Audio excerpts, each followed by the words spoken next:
Hey nerds, what's up? Today I want to talk about The Book That Held Her Heart by Mark Lawrence, which is the third and final book in the Library Trilogy. Now, if you have been around here for a bit, you will know that book one in the series is one of my favorite books I've ever read, The Book That Wouldn't Burn. 5 stars, easy 5 stars, just tore through it, loved it so much. And the follow-up book, The Book That Broke the World, I gave a 4.5. I thought it was a really great installment. Didn't capture me quite as much as the first book, but still very solid. And so today I'm here to talk about the finale, and did it deliver? First, I want to thank Ace Books for sending me this book. I actually had it pre-ordered, and then Mark Lawrence reached out and said, hey, do you want it? And I said, obviously, yes. So I'm very appreciative that they sent me this. I'm going to assume if you're here watching a non-spoiler review of the third book in a series, you know a little bit about the series, but just in case you stumbled upon this one, the Library Trilogy is mostly about a girl named Livira and her involvement with this vast, magical library that can span time and distance and peoples. And there's a ton of mystery involving around that, and it's kind of her journey with the library, and as the series moved on, kind of the fate of the library and what should be done with it as various things happen. The first book captured me because of its great character work, and also I feel like just books about libraries a lot of the times work for me as a reader. I know I can't be alone in that. So that's a little overview, and you can go look at those other reviews if you need to, but I ended up giving The Book That Held Her Heart a 3 stars. So it is my lowest in this trilogy, and as like an overall statement, I just don't really understand this book as the finale in the trilogy. There is nothing wrong with anything that happens in the book. Like, I can't point to a specific thing and be like, I thought that was like a bad event, or I disliked that. It's more overall what my expectations were from the series, from the first 2 books to what I got as the finale, just didn't necessarily give me what I was hoping for. And I think some of those problems started a little bit in book 2, as I talked about kind of how it shifted focus from Ivar and Livira. I think specifically in my review, I said, hey, people who are really focused on those 2 characters, you might struggle with book 2 because we kind of shift focus. And I was okay with that, but I think what I didn't realize at the time was that I expected the third book to kind of go full circle and shift back to Livira in particular. And that's not really necessarily what we get in this book. And so I'm realizing it was kind of almost a delayed problem, where I started noticing that problem in book 2, but thought, well, book 2's often kind of set up other stuff. But the problem continued in book 3, which I think is ultimately why it left me feeling a little unsatisfied. Ultimately, I weirdly felt like this could have functioned as a book 2. I liked the book 2 we got, but this felt almost like another book 2. Something about it didn't feel quite like it was more feeling like it was set up than a conclusion. So let's dive in to kind of point by point what I thought. So the first thing is this book starts off with a new perspective, which I was a little surprised about, felt bold, but we did that in book 2, so that's fine.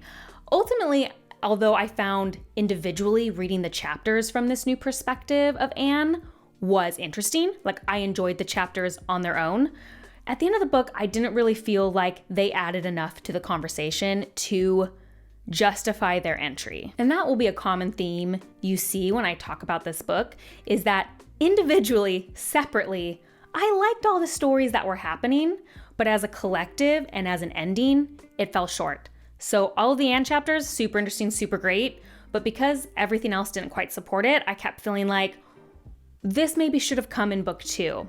And I wonder if as a product of that, we actually get very little from Kelsha. She and her brother were this main part of book 2. I mean, pretty much the primary focus in my opinion. And then we get so little of her in book 3. And that's, I think, contributed to this feeling like a book 2. Because if you're gonna make me spend so much time with new people in book 2, I would like a conclusion for them as well. And it did not feel concluded to me. So it's like retroactively makes it difficult for me to understand how much time we spent with Kelsha in book 2. And ultimately, I started realizing like as much as I like these other side characters, these other librarians, these other Ganar or whatever, I don't like them as much as Livera and Ivar. I don't feel as connected to them. So I guess going into this book, I didn't realize it, but I had hoped for a story that really focused on Livera in particular, since she is my favorite, and Ivar. And there wasn't enough. There wasn't enough for me. And actually, the book is pretty short.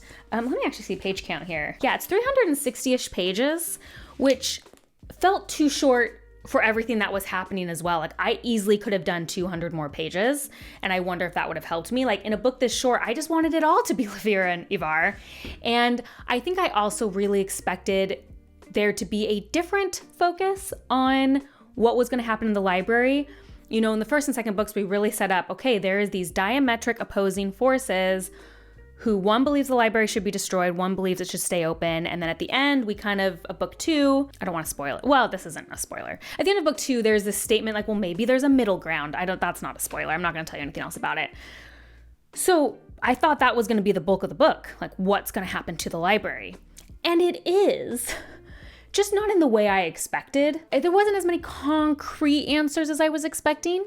And it's not like I needed the book to tell me something. I do think it made some interesting points about literacy and reading.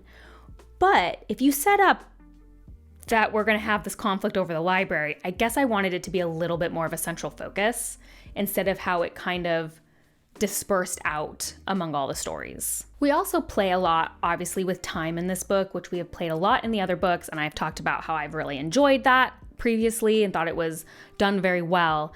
The way that time is played with in this novel conceptually was super interesting. I think Lawrence brings up some interesting facets to include.